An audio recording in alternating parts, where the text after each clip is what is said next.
안녕하세요. 도예배우 정현우입니다. 오늘은 연기 이론에 대해서 좀 재밌는 얘기를 한번 해보려고 하고 있습니다. 연기를 공부하려고 하는 사람이라면은 이 메소드 연기에 대해서 한 번쯤은 들어보셨을 거예요. 꼭 연기를 전공한 사람이 아니더라도 어떤 유명한 배우가 메소드 연기를 한다더라 이런 얘기는 기사를 통해서 한 번쯤은 접해보셨을 거라고 생각이 되는데요. 여기서 흔히 말하는 메소드 연기는 배우가 행하는 연기 이론 중에 하나의 연기 훈련법이에요. 모든 배우가 이 메소드 연기를 하려고 하는 것도 아니고 수많은 연기 훈련법 중에 하나일 뿐인 거죠.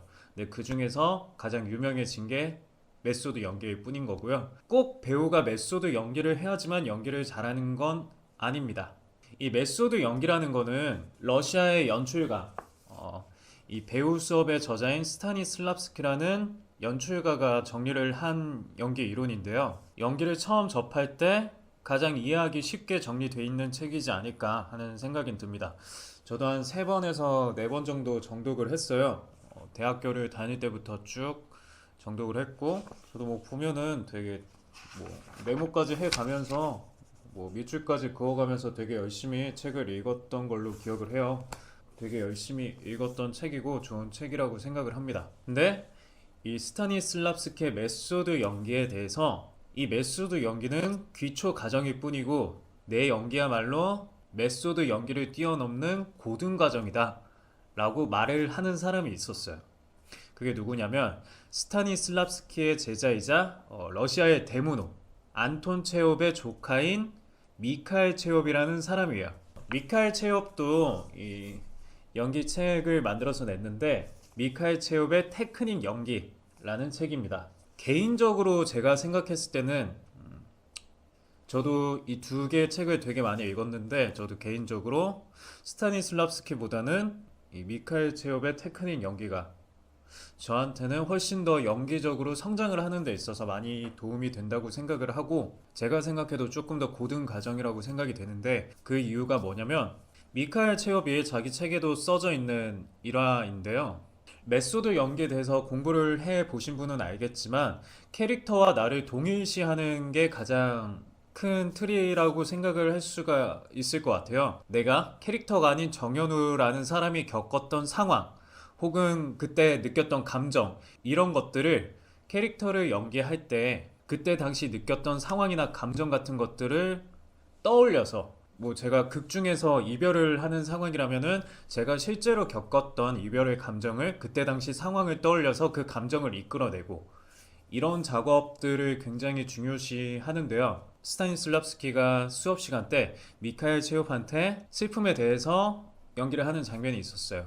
그래서 미카엘 체홉이 자기 아버지가 돌아가신 장면에 대해서 연기를 한 거예요. 근데 그 연기를 너무 잘해서 스타니슬랍스키도 그렇고 같이 수업을 듣는 사람들도 와 정말 연기를 잘한다 라는 말을 하고 스타니슬랍스키도 저게 바로 메소드 연기다 라고 그 수업을 듣고 있는 학생들한테도 말을 한 거예요. 연기력으로 인정을 받은 거죠, 장면 발표 시간에. 근데 알고 봤더니 미카엘 체홉의 아버지는 돌아가시지 않으신 거예요. 정말 멀쩡하게 살아 계셨던 거죠. 그래서 스타니슬랍스키가 미카엘 체홉한테 어떻게 된 거냐 라고 했더니 미카엘 체홉은 나는 내가 실제로 겪지 않아도 나는 우리 아버지가 돌아가시지 않았어도 나의 상상력을 통해서 그 상상에 집중을 했더니 그렇게 실제로 믿고 연기를 할 수가 있었다 라고 한 거예요. 스타니슬랍스키는 거기서 화가 난 거죠. 그거는 연기가 아니라 과열된 망상일 뿐이다 라고 얘기를 했어요. 하지만 미카엘 체홉은 자기의 연기를 믿고 그거를 토대로 열심히 자기의 연기력을 발전시킨 거죠. 그래서 결국에는 미카엘 체홉이 연기하는 모습을 보고 이 상상만으로도 저렇게 연기를 할 수 있구나 라는 것들을 실질적으로 확인을 하고 나서 미카엘 체홉의 연기를 인정할 수밖에 없었다.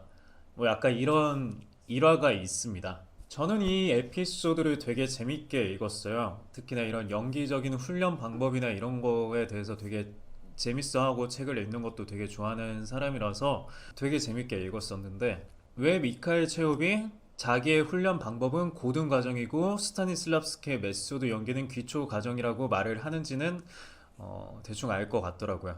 물론 메소드 연기라는 게 스타니슬랍스키가 정리한 이 이론이 이게 끝은 아니에요. 훨씬 더 깊고 더 많은 이야기들이 있어요.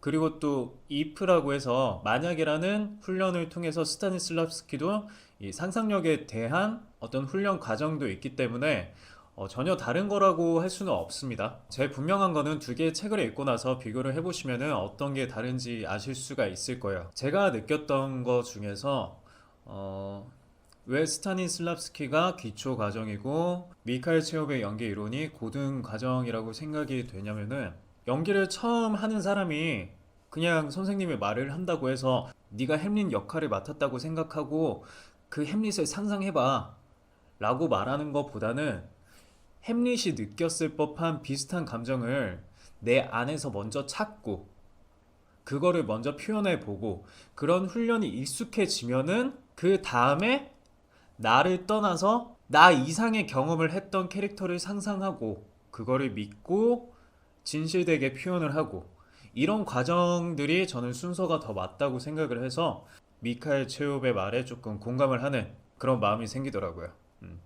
물론 사람마다 이 느끼는 건 다르니까 여러분들도 이 책들을 한 번씩 읽어보시고 어떤지 댓글로 한 번씩 같이 얘기를 해봐도 재밌을 것 같습니다.